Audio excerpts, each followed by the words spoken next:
Flashy girl from Flushing, the nanny named Fran. Oh, Mr. Sheffield. Miss Fine. Hello, everyone. Welcome back to another episode of Oh, Mr. Sheffield, the podcast about The Nanny, a hit sitcom from the 90s starring Fran Drescher. I am Sean DePasquale, here with... Toria Sheffield. That's right. And this week, we're here to talk about Season 6, Episode 3, Once a Secretary, Always a Secretary. This episode was written by Alan J. Zipper, the old Zip Man, and directed, as I think the majority of the episodes this season are, by Mark Peter Jacobson. What was this episode about, Toria? This is the episode where Fran begins to feel that Mr. Sheffield still just views her as the nanny and not his partner and equal in a marriage. And so she goes about trying to change this. And also, I was like, once a secretary, always a secretary, that's probably a reference to something, right? Because why isn't it like once a nanny, always a nanny? Right. But I can't find the answer to that. So if maybe somebody else out there knows, maybe that was like, maybe that's really insider something. Baseball about, an episode of another show or something, or a movie that's not popping up. Let us know, because my instinct after having done this for so many episodes is that that's a reference to something. To a musical, probably. Mm-hmm. Let us know. Yeah, I mean, I also think your recap does a little bit of a disservice to Fran in this episode, because it's not that she like starts to suspect he still thinks of her that way. He flat out goes like, well, you're just the nanny. And she's like, I literally gasped. I went, oh my God. Did the audience. The audience. Rude. Yeah. Rude. Yep. Let's dive in. So it starts with, we get a real thin Brighton plot line where like, that also felt like really like, half baked, because it's like we get one scene in the beginning where he's like, hey, can I go to Atlantic City with my friends? And then we get one scene at the end where he's like, can I go? And they're like, no. Well, I think though it is a very realistic thing that would start to show where Mr. Sheffield and Fran would be splintering as a married couple, which is like disciplining the children, especially given that there was a power dynamic on this before they got married. So we start off like Mr. Sheffield's yelling off screen. He's like, no, like Brighton, you can't go. And so Brighton sort of storms into the living room and he tells Fran, like, Dad's not letting me go on a weekend trip with my friends to Atlantic City. And she's like, oh, I'll talk to him. So she like goes into the office where we see Maxwell and Cece's smoking a cigarette. And Fran's literally like, when did you start smoking again? And she's like, between I and do. Basically being like, since you guys got married. And this also made me laugh, because as soon as Fran walks in and says she needs to talk to him, Cece's like, we don't have time for your mindless dribble. We're busy. And I'm just like, why does Maxwell let Cece talk to his wife? Like he truly does not bat an eyelash. Like he doesn't even look up from what he's reading, right? No, it's also still shocking to see someone smoking a cigarette on a sitcom. Like you go like as soon as she lit that cigarette, I was like, oh, that's so weird. There was children on that set. It was a different time, and she was cancer probably, for everybody. Yes. Well, but then as soon as I wrote, don't you think it's kind of like rude that Maxwell lets her talk to his wife like that? I wrote, but in Cece's defense, then Mr. Sheffield and Fran just flamelessly not only flirt in front of her and Brighton, but reference the hot sex they had the night before, which I was like, you know what? Like, they deserve to be put in their place. This is like not okay. Oh, we continue season sexy, as I'm calling it now, because this season is horny. Yeah, man, I do agree. I love it. Season sexy. Let's do it. Okay. Season sexy. Okay. Then, so Fran tries to, talk to Mr. Sheffield about the whole Atlantic City thing. And he's like, no, I've made up my mind. End of discussion. He's not going. And and he like walks out. And then Brighton's like, sorry I caused an issue, Fran. Like, I guess it's just clear Dad doesn't respect your opinion. And she's like, that's the oldest trick in the book, trying to play the parents against each other. Like, well, I'm not falling for it. Cut to her storming out into the living room after Maxwell. And she's like, you don't respect me or my opinions. And this devolves into a fight where Mr. Sheffield literally, he's like, I said no, and that's final. Like, I'm his father. And she's like, so what am I? And he goes, the nanny. And the audience is literally like, oh. Yep, Fran, they're like, it is on. Yes. And then Fran's like, she's like, did you hear that, Niles? And he literally like pokes his head out from where he's like eavesdropping, and he goes, do you get the house and the divorce settlement? And she's like, yes. And he goes, then every word of it. So like to the point of, we also make it clear that Niles is going to always side with whatever most benefits him. And yes, that they hit that joke a lot this episode of like, yes, Niles is looking out for Niles. Yep. And then we cut to a scene at Yetta's retirement home. It is Hawaiian theme day, and Fran is there, and she's like, Yetta, I'm here asking for advice, and because she's like, I got in a fight with Maxwell, but I don't want Ma to know about it. But of course, then who whips their head around? It's Sylvia. She's already there, fully dressed in her Hawaiian like shirt costume. And Fran's like, what are you even doing here? And she's like, I've never been to Hawaii. Like, it was so sad. But basically, she ends up telling Yetta and Sylvia that she feels like, Maxwell just still sees her as the help. And she's like, I want him to think of me as an equal, not his nanny. And Sylvia just very dismissively goes, hey, just do whatever turns him on. Your father used to like me to dress up as a French maid.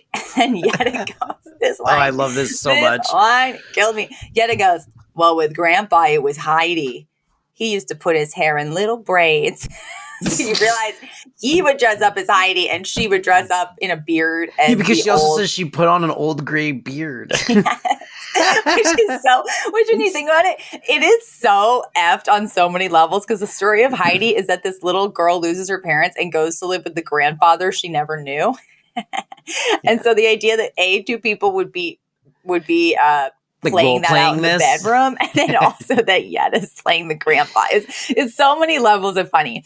Yeah. I mean, it also shows like Yetta's progressive as hell, Oh man, Yetta is sex positive. She is sex positive for season sex. Mm-hmm. So she is the queen of season sex, or the king. She doesn't let herself get put into any kind of box. That's right. But so then she could be any kind of royalty she wants. She could be a duke. She could be Princess Charlotte. She could be Baby Archie. But so then Sylvia. I forgot Baby Archie. Then Sylvia says, she's like, you know what, honey? Like, if you want to be treated like his wife, you need to start acting like his wife. And that means you deny him his wooey, which we can assume means his sex. And then Fran goes, Ma, I'm a grown woman. You can say it, but I'm not going to deny him the bing bang. So none of them can actually say it, which checks out in my family at least. I was watching this episode with my wife. I'll hold for applause. And when this part happened, and she said that like you gotta like deny sex, Elizabeth rolled her eyes and went like, wow, that's a great message to spread. And I was like, she was like, real healthy marriage advice, Mom. Yeah, but which it's not, right? Like this is a weird like old wives misnomer thing where it's like the woman should dictate sex and she should use that as like a lever in the relationship for having leverage over the husband. And it's like, that is not a healthy relationship. Like, that is why I really liked how they turned it on its head when Fran actually tries to like enact her plan. I was not expecting it, and I was like, oh, that's fun. That's really great. Well, and it plays it plays really well with the characters' ages too, when you think about it, because I feel like withholding sex is like a young person's game.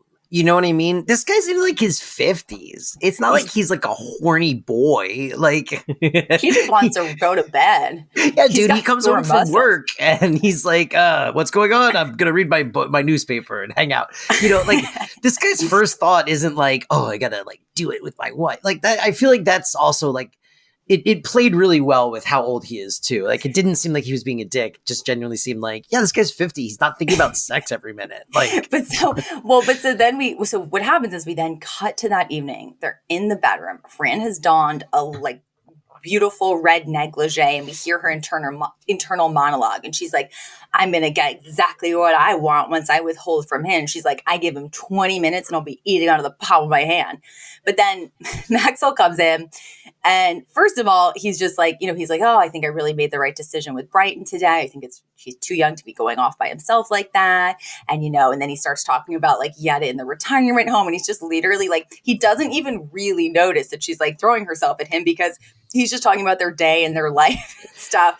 And then meanwhile, though, while he's like taking off his robe and getting into bed, she's getting more desperate for him because she's super horned out, which I also love the idea that it's like, it's not just the man who's like so into it. It's like, she wants it. And then like literally he'll like turn away from her and she'll be like reaching for his butt and it's just out of reach. And then in her mind, she's like, how much longer can this take? I can't take it. So then she ends up just jumping on him.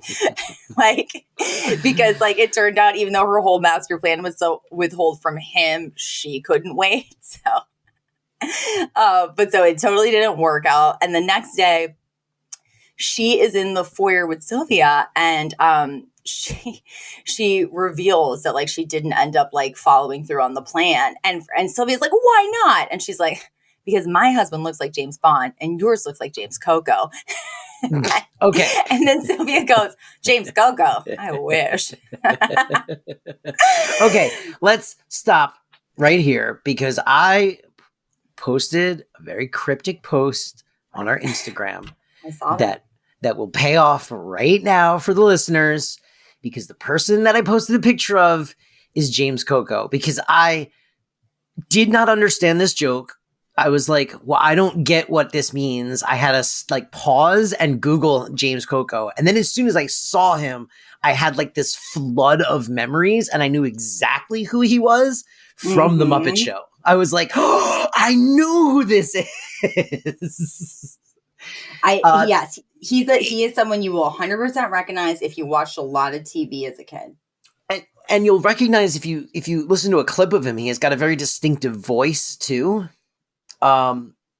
Anyway, so I was just like, wow, I can't believe like I knew exactly who this guy was, but never knew that his name was honestly as iconic as James Coco, which is a fantastic name. But also the idea, like when you do Google him, just how funny it is that Sylvia's response is James Coco. I wish. Like, that would be a step up from Morty. That's why I posted the picture to Instagram, because I feel like once you make all of these connections, this joke becomes 1,000 times funnier. Yes. But also, okay, bringing us back to what's happening, one quick sec. So there's another thing where Fran is putting on these new like Cartier earrings or whatever, and then Sylvia's response is, oh yeah, like the withholding must be working. And Fran's like, no, like that's not what this is about. Like this is about like another fight we got into. They definitely are like establishing this like joke or this pattern that like when Mr. Sheffield screws up, he buys or something. And I do hate that. I mean, that must exist in a lot of real life couples, but I don't know. That you just buy. Well, I mean, yes, it probably exists in a lot of real life couples. It was also a TV trend at the time, because Married with Children was a running gag on that too. It's like every time Al did something terrible, the solution was to just give Peg money and she would forgive him.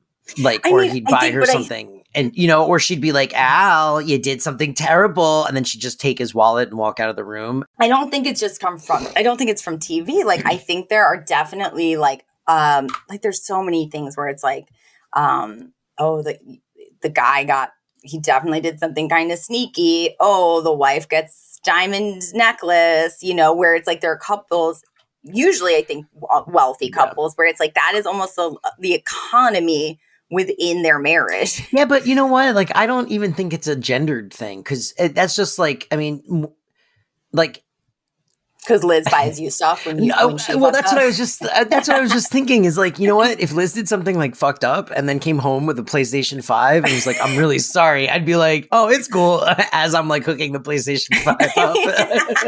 I mean, hey, we've established this. Maybe a part of me is just jealous of Fran now. Right? Like we were in the same boat for 5 seasons. And sometimes I think about this with Val. I'm like, Val's too dumb to probably be jealous? Val's too dumb. But like, if I had a friend and for 5 years we were struggling together and, you know, we were going to this store looking for deals and suddenly she just didn't have to work anymore, it would be, you know, a tough pill to swallow because I'm not a generous spirited person. Like I would have to constantly work back to, no, I'm happy for this person. It's why all my friends stopped talking to me when I got married.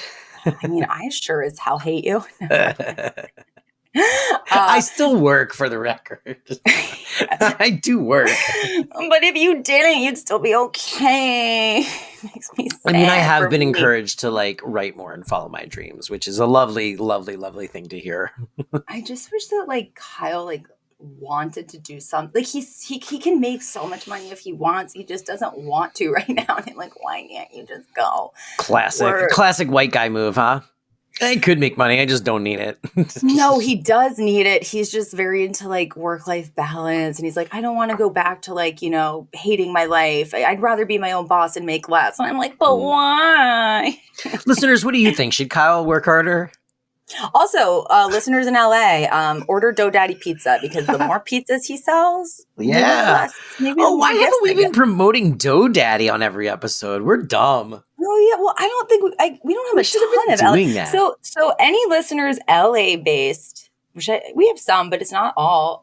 Yeah, but still, the Kyle who I live with, who I often will reference, he is the person behind GoDaddy Pizza, which is a delicious, yummy Detroit-style pizza brand out here, and he makes it out of our apartment, and you can DoorDash it or Postmates it or come pick it up from us, and you can say hi to me.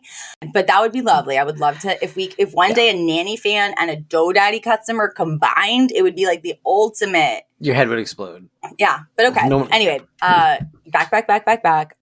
So Cece and Niles, they come into the living room and they join Fran because it turns out that Maxwell's going to be on Entertainment Tonight that night, and they're all going to hunker down to watch his, 5 minutes.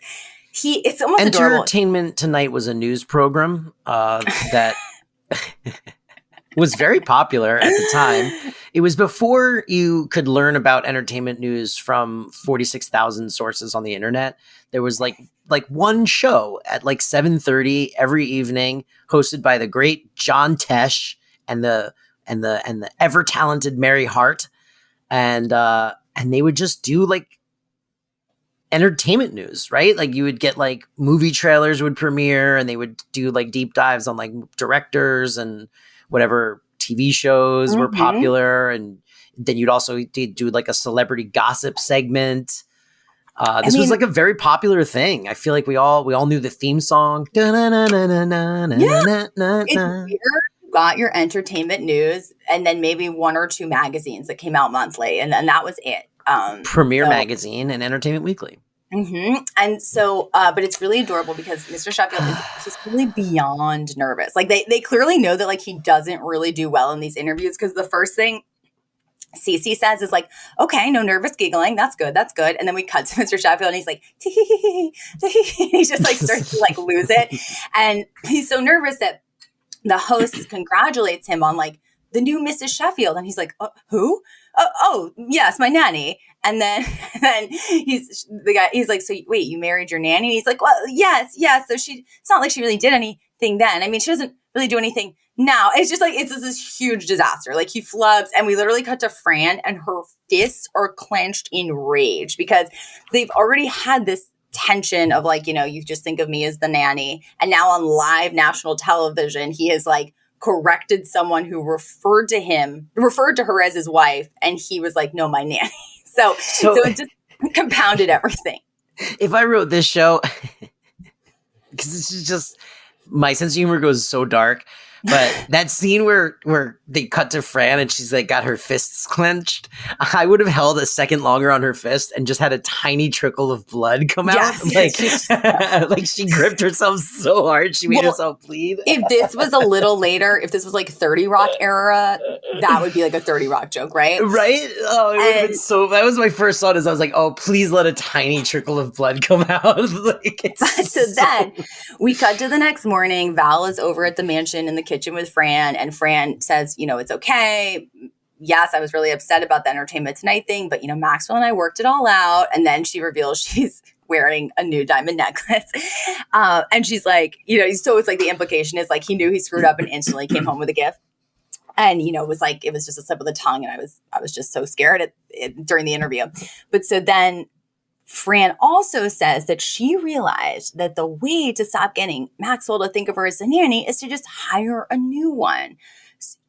Cue a woman entering in a uniform. It is Nanny Bauer, their new nanny. And I wrote, she's a handsome, sturdy woman. That's how I would describe her. And it's really funny because so she walks in, she's very formal, like standing up straight, and Fran and Val offer her a cookie. And she's like, oh no, it wouldn't be professional for the nanny to eat with the employer. And Fran and Val look at each other and they're like, oh, okay. Like they're very surprised. And then Nanny Bauer's like, well, I guess I'll go pick up Miss Grace from ballet and then take Brighton to the dentist. And then Fran super earnestly, like not as a joke, goes, oh, well, when are you going to get your hair done and your nails done and go shopping at Loman's? Because to her, like, that's what a nanny does. Yeah. And then Nanny Bauer goes, well, I do those things on my day off. And then Fran and Val look at each other and they're like, oh, that's novel. And then one of them's like, I never thought of that. Like, it was very funny and adorable. I loved the new nanny. I give this lady a spinoff. Oh, I know. She gets some zingers too. Like later on, she was great. Oh, she's great. And like the scene where like the way she plays out that whole exchange with Mr. Sheffield, where he's like, talking about like what the old nanny did, and she's like she doesn't play it horrified. She's like into it, and she's like, "Yeah, I can sit on your desk with like, my legs crossed." Get there. It's so good. There. It's so funny. Okay, yeah. What happens first is we established we've got this new nanny who's taking over the child rearing, and Fran's like, "Wow, Val, like I guess I'm a lady of leisure now," and like she even asked like Niles, "Well, what did the previous Mrs. Sheffield do?" And he was like, well, she used to spend a lot of time at the club. And Fran goes, ooh, that sounds lovely. I wonder if they have a water slide. that got to I like in all caps I read hilarious montage of Fran trying to fit in at the club. So firstly, we cut to the club. Everyone is blonde, super like whitewashed, super preppy clothes. Fran already looks like she sticks out like a sore thumb. They're all drinking all day. She just wants to be drinking a sugary mochaccino. She's like is trying to do golf, but she doesn't get it, and she hates the golf shoes. And she actually complains to someone that she went to the clubhouse, but there was no comedian. She's clearly used to like the Catskill type club. And then we cut to her brushing a horse next to a super preppy lady, but she's braided her horse's hair like in Bo Derek beads. Like it's just so absurd. And then at one point she even tries to wear a blonde wig to fit in, but it doesn't help. And she's just like hating this. This is like not. It was such a good montage. It was so good. The Fran assimilating to be a wasp by just wearing a blonde wig was so funny. Yes. And it was also very pointedly like making fun of how like lame this culture is, because when she first gets there and she like, she's kind of complaining to this waiter. She's like, I don't get it. Like there's no one playing Marco Polo in the pool. There's no comedian at the clubhouse. You'd think there'd at least be a Pac-Man machine at a joint like this. And she's like, what do people even do here? And then she looks over at a whole table of like blonde wasps, and they all just take a huge swig of their cocktails and martinis. Like, oh yeah, these people are unhappy and they just come here to drink. I mean, their life, right? Like it also, it's great because it really does highlight like the cultural differences too between like super waspy white people and like literally anyone else. Yeah. Like, cause like Fran is definitely like a white lady, but like, she's a Jewish lady. She's a Jewish lady. So like, she's got like a culture. And like, like even, it's so funny. It's even different than like, especially at these times, like would be like an Italian working class lady or, any other type of person that's not like this very repressed, waspy, like, puritanical, like unhappy rich person. Yeah, it's like we don't talk about anything, but we'll drink. Basically, Cece. So, yeah. So Cece would love it here. Oh my God, Cece would be the belle of the ball. Hey, it's Kaylee Cuoco for Priceline. Ready to go to your happy place for a happy price? Well, why didn't you say so? Just download the Priceline app right now and save up to 60% on hotels. So whether it's Cousin Kevin's Kazoo Concert in Kansas City, go Kevin, or Becky's Bachelorette Bash in Bermuda, you never have to miss a trip ever again. So download the Priceline app today. Your savings are waiting. Go to your happy place for a happy price. Go to your happy price, Priceline. And we cut back to the mansion, and Gracie comes into Mr. Sheffield's office, and she's like, Fran. And he's instantly like, I mean, I thought this was a little insensitive or mean on Mr. Sheffield's part. He's like, oh, Gracie, dear, you know, you can't just go running to Fran all the time now. She's not your nanny anymore. She's my wife. And I'm like, or you could say she's your mother, so it is okay to go looking for her when you have a problem. I mean, he could have said stepmom. I think they intentionally avoided saying your mother because of what's coming in the next episode. True. But he's like, you know, but he could have said like, she's your stepmom. She's my wife. Yeah, like, but or maybe like, you know, but basically he goes, you know, we don't need to just run to her every time there's an issue. Like, I'm sure I can help. What's the issue? And she's like, okay, well, all my friends are on their cycles and I'm just curious, why aren't I? I love this so much. He literally gets this big smile on his face and he goes, oh, sweetheart, I can help you with that. I'll buy you a bicycle. And he like pinches her cheek. And then when she's like explains she's talking about her period, he gets this look of dawning horror. And he's just like, Fran, like desperately calls her. And then Nanny Bauer comes in and is like, oh, you know, Mrs. Sheffield's at the club. And he's like, oh, right. And then she's like, sir, this is the thing you were talking about where she's like, sir, if you don't mind my asking, what did your last nanny actually do?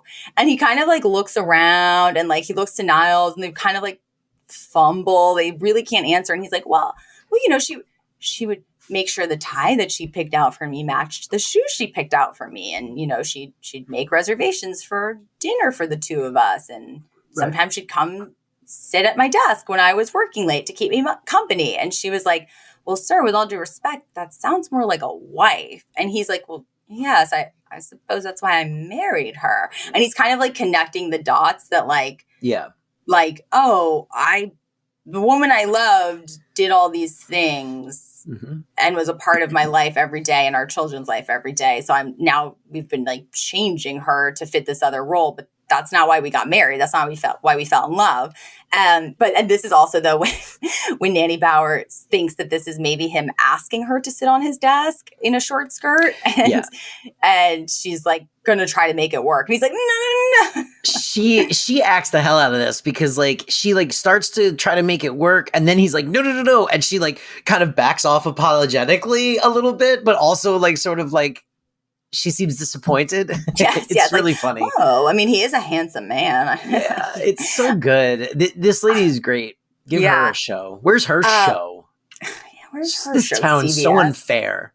But we also find out in this scene that Cece had been telling Nanny Bauer that Niles is her dad, and that also that she's Maxwell's first and better wife. Cece's been causing a ruckus. But then we cut to kind of wrapping things up. Fran comes home from her day at the club. She tells Maxwell that like she really didn't have a good time. And he's like, well, it's all right, darling. If you didn't like it, you don't have to go back. And she goes, good, because we're not allowed back there, which made me laugh really hard. And then, but she's like, you know, honey, like, I don't think I'm cut out to be one of those wives that does nothing all day and whose like, kids know their nanny better than they do. Like, I miss the house and I miss the kids and I miss being the nanny. And he's like, well, I was actually going to come get you at the club because like, we really needed you here. And I missed you being the nanny too. Like that's who I fell in love with. And then, so they kind of were like, well, I like how like the real solution to this is you'll just be a normal mom that takes care of the family and kids if she doesn't have a job. But she's like, well, you know, I guess I can be both. And then she pulls out that blonde wig and she's like, oh, which one do you want me to be first? And then they run up the stairs to do it. Yep. As sexy season sex continues. Yep. And the button on this is that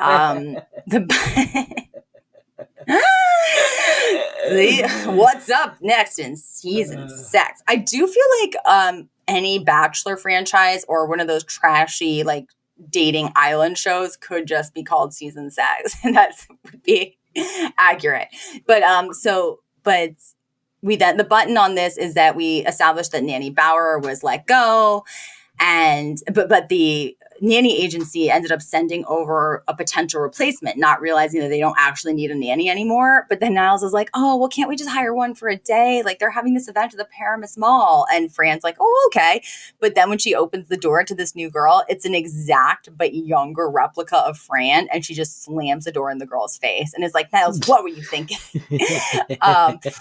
And so that's the end. She's like, not in this house. There's not going to be a cute young me running around. It was great. I really like that ending. Other quick notable thing, we established that little Gracie is about to get her period, and I wrote, our little girl's growing up. She's not an adorable little munchkin anymore. She's not. I noted that too. I was like, wow, she like sprouted up. Like she's like a little bit taller. She's starting to like look like more like an adult instead of like a little kid, you know, like her face is fuller. She looks great, but like, yeah, not a little, she's no longer like the little baby. Not a girl, not yet a woman. Yeah. You know, she truly doesn't like they really don't have like a baby anymore now. You know, it's just like 3 teenage kids now on this show. Ugh, I would hate it. I just would hate it. To see your child disappear? No. Yes, of course. I like have preemptiveness. I don't even have kids, and I'm like, it makes me so sad. You have preemptive empty nest syndrome? Yeah, that's why I should just have a monkey instead of a child. So that someday it just claws your face off and kills you both. Oh no, he'll be declawed and de-teethed. Oh God. Declawing a monkey would just be like cutting its arms off. For my forever baby. No, what I really just need is like a dog or a cat. Yeah, you probably do. For the record, I would not do that to a monkey. I don't believe that wild animals should be in homes. I do just want a forever baby. Okay. That being said, do we think it's ready? We're ready for segments? I think we are ready to have some segments. And now, segments. Are we ready for segments? We are so ready for segments. Let's go. All right, so segment time. Segments. Mm-hmm. Should we move on to our segments? Should we get into our segments? Segments with Sean and Toria. Wow. I wish I had a cigarette and a smooth fedora that I could be adjusting right now. That's why I picked this theme, which I'm calling the smooth segments theme, because of the Lady of Leisure montage. I felt like, oh yeah, she would just like, if she could have gotten what she wanted, she could have just sat around with like a nice tall martini and a cigarette and gotten cancer and liver like, poisoning. All at once. Classic. She could have pulled a classic Betty Draper or a Betty Davis. Okay. Favorite lines and moments. Well, your daughter Cece warned me about you. I wrote shots fired. I thought that was a great line. I also have a question about a line. So Yetta makes this joke, right?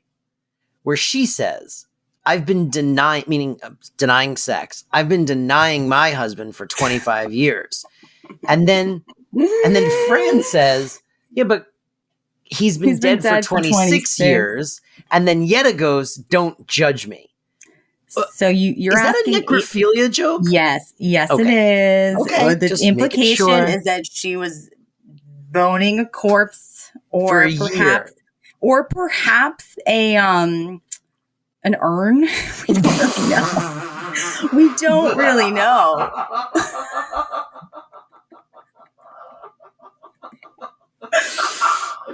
An urn. Oh my gosh. But I don't think Jews are cremated, so no. Maybe we just don't know. Also, what happened to Sammy? She talks about her husband a lot on this episode, but she doesn't mention Sammy. And maybe Sammy died. Maybe Sammy died. That's we weird. don't know. It has not been Okay. explained, and we don't yet know if they're ever going to like kind of go back to explain where Sammy is. Maybe they only had Ray Charles for 4 episodes, and then they just were like, it's just easy enough not to mention. Yeah. I don't know. Me either. I really loved when Fran and Mr. Sheffield were fighting early in the episode, and then they're just like, Niles, who's right? And he kind of like won't take a side. And Fran's like, Niles, stop being so wishy-washy. Whose side are you on? Oh no, he goes, stop being so wishy-washy. Just choose a side. And he's like, I can't. You send my checks. And he's like, motions to Mr. Sheffield. And then he motions to Fran. He's like, but you keep my secrets. And then he motions to Mr. Sheffield and he goes, you hired me. And then to Fran, but you'll probably live longer. How can I choose the side that's beneficial to Niall? It was just like, so I love the calculus of he's like, well, I do have some loyalty to Maxwell because he hired me, but like, I'm going to be stuck with Fran for longer. So it's so cold and calculated.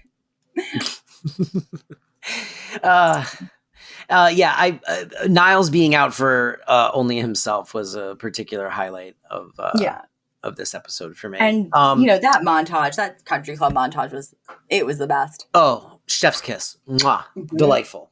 Yiddish. I did not clock any this particular episode. Same. Keeping in line with Jews not being allowed in most country clubs until like the late 80s. There was no Yiddish allowed in this episode.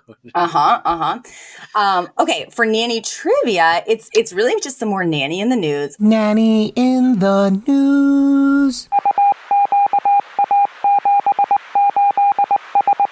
Okay, now stop. So okay, nanny in the news. So an election took place in the for SAG-AFTRA president and for the other sort of main roles within SAG-AFTRA, and it took place amid this historic strike, meaning that, believe it or not, Fran Drescher has been president for 2 years already. She won handily, because this is such a tumultuous time. I think everyone just wanted to keep up the momentum that they have and not disrupt things. And she released a statement that said, I'm honored to serve my union as president for another term. Much has been accomplished in the past 2 years, but I feel great optimism that the next 2 will be our greatest ever as we let go of tribalism and gain more empathy for one another, as we realize that with each experience comes opportunity to better ourselves on our journey to self-refinement. We will also enter a golden age for SAG-AFTRA. The thing that I thought was interesting was in this, I think it was like a Hollywood Reporter article, they go on to sort of put her quote into context. And I just love this because it says, Drescher, the incumbent union leader and chair of SAG-AFTRA's negotiating committee, was a fiery, vocal presence in the early days of the SAG-AFTRA strike, which began on July 14th and has since lasted 56 days. Drescher emphasized that the entertainment industry was at a turning point, particularly foregrounding the differential between astronomical CEO pay packages and the wages of journeyman Hollywood performers. Drescher gave a rousing speech during the strike announcement, calling studio representative the Alliance of Motion Picture and Television Producers a very greedy entity and saying shame on them, and criticized Disney CEO Bob Iger during a separate interview, asking if he was, quote, an ignoramus. Which just, if anyone's been following, it just feels good to speak that Bob Iger has said he's a billionaire who has just said some of the most out of touch, insensitive, cruel things to people who have much less than he does. So it's really crazy, really, really remarkable how out of touch this guy is. It's truly, you go like, dude, just, I don't know, man, get online, do something. Like, it's literally like, let them eat cake, but it's not even that. It's like, let them starve. Who cares? Yeah. Why are these people complaining? I pay them a pittance. Yes. Okay. And with that, nanny trivia, aka nanny in the news. Yes, but sir, if you give them coal, their fingers will be warmer and they'll be able to type faster. Interesting. Okay, so that's moving on. The Fran or the Cece or the whoever. I really related to Fran because I think we talked about this, I think in a season 1 episode where she tried to change herself to sort of like fit in with like Maggie's the parents in Maggie's school or something. I went to a country club one time when I was in high school because I did go to school with some very sort of waspy people, and I truly felt so out of place. Like I not only just like my clothes were different, I didn't know like all these like little social cues that everybody else seemed to like just know about, but everyone like they sailed and they golfed and they knew like these other social clubs in the DC area, then their parents belonged to them. And I just, it was like the first time in my life that I was like, oh, there's like a whole other thing I'm not in this club. Like I did not know this existed. And now I didn't know I was excluded from something until today. Yeah. This is one of the rare times where we are the same. I also felt I was the Fran in this episode for the exact same reason. The handful of times actually that I got an invite to a country club were both the most awkward experiences I've ever felt internally, where I just felt like very out of place and like out of touch with like everything everyone was talking about and the way people dressed and the way people looked. And like, I was not a fan. 1 out of 10 stars. Yeah. The food was good. The food was good. Yeah. I mean, the drinks were good and the food was good, but yeah, no, it was not for me. But everyone was so skinny. Well, and then I went home and I literally Googled the place we were at and I was like, yep, Jews weren't allowed in there till the 70s. Tight. Okay. Well, I feel like, how long is this record gone? Oh, 6.5 hours. This is our longest episode. The shortest no, ever. not too bad. This is like a 40-minute episode. It's pretty good. There's a lot to talk about. I think we had some really good jokes. I was really proud of us this episode, Toria. I just wanted to compliment you and tell you you've been doing a great job. Thank you. That's so condescending because you're not my boss. So Oh. No, okay. I'm kidding. I am your collaborator.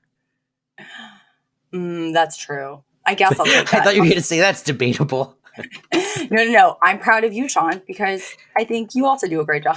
Thanks, dude. I love doing this show with you. All right, ladies and gentlemen, if you love us doing this show, we want to hear about it from you. So please reach out to us at Oh Mr. Chef Pod on Instagram or on Twitter. Also, you can email us at ohmrsheffieldpodcast@gmail.com, where we will read your emails on the air, whether you want us to or not, and only after the fact edit out your name if we said it and you didn't want us to. And that's a show promise. And on that note of our listeners, I have something fun to announce. I started, this is real dumb, but I started a Redbubble for the Oh Mr. Sheffield podcast, and Tori and I put up a big Babcock energy in the shop. Right now, it looks like it's only showing stickers for some reason and a pillow with our show logo on it. So I'm going to adjust it. But yeah, it should be like t-shirts. You should be able to just slap it on whatever thing you want to slap it on. So I'll figure out what's wrong with that. I don't know what I'm doing. I don't understand how Redbubble works, and I wish someone would help me figure it out. I'm begging for help. So this is equal parts advertising a shirt and a plea for help. Any kind of help. I don't know what all these buttons do. But yeah, and someone already bought a sticker, which is amazing. Because I didn't even advertise this. So someone just found this and bought it, which is cool. We will post a link on all of our social media and stuff. But if you go on Redbubble and you search Oh Mr. Chef Pod, we should pop up there. I think it's like ohmrchefpod.redbubble.com. So go check that out. And hopefully by the time you hear this, I'll have figured out how to make all of the things appear the way they should appear. Oh my God, I see it. Yeah. Holy God, I see it too. Like I haven't really looked into it because we didn't know people could buy stuff until someone bought something. I didn't think I had said it live because I'm an idiot. Okay, so yeah, and we'll advertise this on our Instagram too. Okay, well, everybody have a wonderful, wonderful week, and we will check in with you next time. Yeah. All right. Goodbye, Toria. Goodbye. And now, segments. Are we ready for segment? We are so ready for segments. Let's go. All right, so segment time. Segments. Should we move on to our segments? Should we get into our segments? Segments with Sean and Toria.